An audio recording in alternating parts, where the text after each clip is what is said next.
When I'm working out in the garden, I've quite often got a lot of little fiddly jobs to do. And you know what the thing is? It's getting them all to your job site where you're working and keeping them all neat and tidy.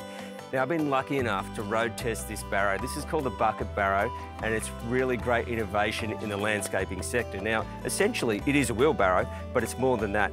It's fitted with these little buckets that easily come out. And as you can see, you can put your tools in one, you can have some plants in the other. We've got some potting mix in this one. This one's great for rubbish. Now with rubbish, you can easily grab that and then tip it straight into a bin, which makes it a lot lighter than trying to lift a whole barrow in. And this is one of my favourite parts. This just pulls out here and it also becomes a dustpan. Now, once all the buckets are out, it does function as a normal wheelbarrow. Now, for more information, go to BucketBarrow.com.